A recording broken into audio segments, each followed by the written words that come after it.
بسم اللہ الرحمن الرحیم۔ حضرت مولانا طارق مسعود صاحب کے انٹرویو کی پورے ملک نہیں بلکہ پوری دنیا میں گونج ہے۔ ارشاد بھٹی صاحب نے بہت تند و تیز اور تلخ سوالات کیے، اور مولانا طارق مسعود صاحب جو سب سے پہلی بات کہ باڈی لینگویج اتنی شاندار کہ سامنے والے کے روب کا تو شائبہ بھی نہیں تھا، اور پھر سوالات لے کر خوبصورت انداز میں اس کے سوال بھاری تھا، جواب ہلکے پھلکے انداز میں دیے لیکن خوبصورت، مدلل اور علمی تھے۔ اللہ تعالیٰ مولانا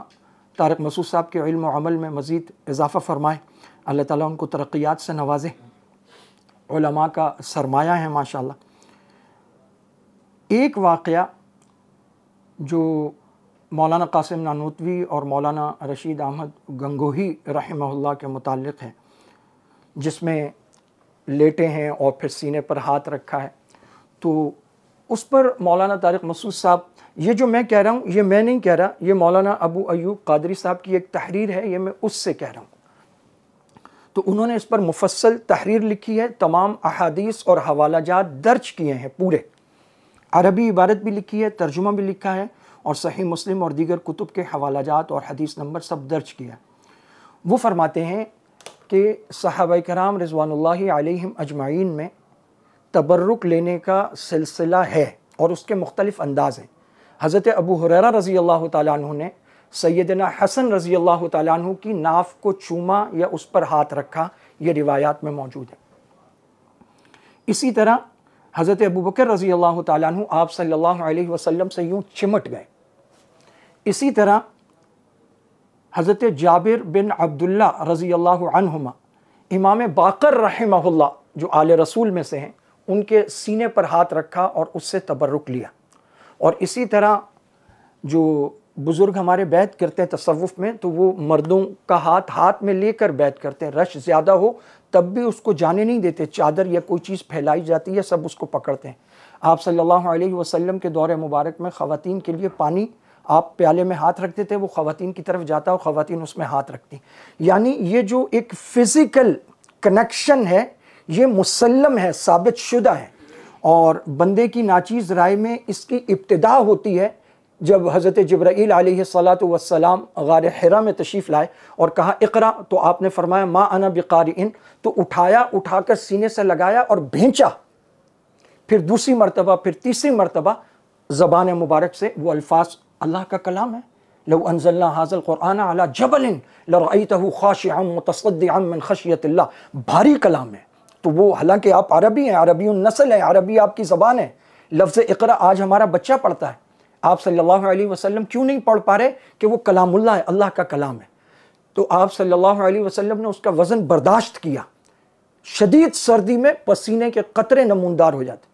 اور ایک صحابی فرماتے ہیں میری ران پر ران تھی، مجھے ایسا لگا جیسے کسی نے پہاڑ رکھ۔ تو جب آپ باہر وہ 16,000 kV کی لائن جاتی ہے، اگر وہ ڈائریکٹ لا کے بلب میں لگا دیں گے بلب اڑ جائے گا، لیکن جب وہ آتا ہے میٹر میں لگتا ہے، پھر اس کا سارا ٹیکنیکل کام وہ ہلکا ہو جاتا ہے، ہمارا بچہ بٹن دباتا ہے بلب جل پڑتا ہے، بڑی بڑی مشین چلتی۔ تو آپ صلی اللہ علیہ وسلم نے وہ سارا وزن، انا عرضنا الامانۃ علی السماوات والارض والجبال فابین ان یحملنها، وہ انکار کر دیا پہاڑوں نے، آسمان، انہوں نے کہا ہم نہیں اٹھا سکتے یہ وزن، اتنا وزن۔ تو وہاں سے شروع ہوا، سینے سے لگایا، بھینچا، زبان مبارک جاری ہو گئی۔ تو یہ جو فزیکل کنیکشن ہے یہ موجود ہے۔ حضرت مولانا طارق مسعود صاحب کے غالباً اس وقت مستحضر نہیں ہوگا، یہ کوئی فحش واقعہ نہیں ہے۔ اور مولانا رشید احمد گنگوہی جن کے بارے میں کہا گیا کہ فقہ حنفی کی دوبارہ تدوین کر دیں، اور مولانا قاسم نانوتوی وہ قاسم الخیرات والعلوم، دارالعلوم دیوبند کے بانی، اور ایسے اللہ والے، ان کی اردو کتابیں بھی آج کوئی سمجھ لے تو بڑی بات ہے۔ تو یہ ہمارے بڑے ہیں، یہ ہمارے اکابر ہیں، اور ان کا ہر واقعہ اور زندگی کا ہر کام جو انہوں نے کیا وہ الحمدللہ ہمارے لیے مشعل راہ ہے۔ بعض ہم سمجھ پاتے ہیں، بعض ہم نہیں سمجھ پاتے، اپنی کم علمی یا لا علمی کی بنیاد پر ہم سمجھتے ہیں وہ غلط ہوا، وہ غلط نہیں ہوا۔ وہ والی سنت ہے جس میں صحابہ کے ہاں یہ متداول ہے اور فزیکل کنیکشن لیا جاتا ہے۔ اس کے علاوہ بھی واقعات ہیں ہمارے بزرگوں میں کہ مرید کو لیا، سینے سے لگایا، بھینچا، تو فرمایا جب باہر نکلے تو کپڑوں کے علاوہ کوئی فرق معلوم نہیں ہو رہا۔ یہ اور بات ہے کہ تھوڑی دیر بعد مرید کا انتقال ہو گیا، کیونکہ وہ ظرف ابھی اتنا بنا نہیں تھا کہ وہ پوری روحانیت اس میں سما سکتی۔ تو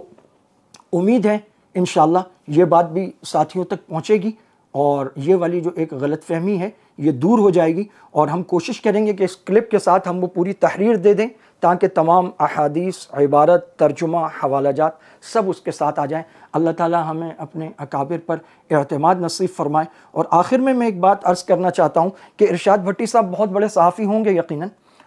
تو جب آپ بڑی جگہ پر ہوتے ہیں تو آپ کی ذمہ داری بڑھ جاتی ہے، آپ بہت تند و تیز سوالات لانے چاہیے،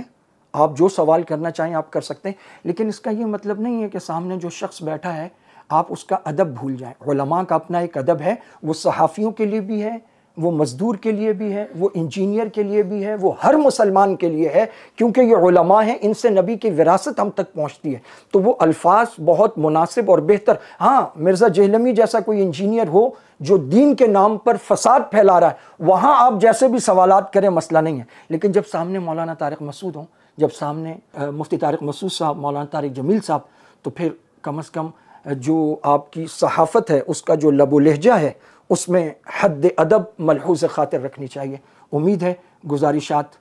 توجہ کے قابل ٹھہریں گی۔ وآخر دعوانا ان الحمدللہ رب العالمین۔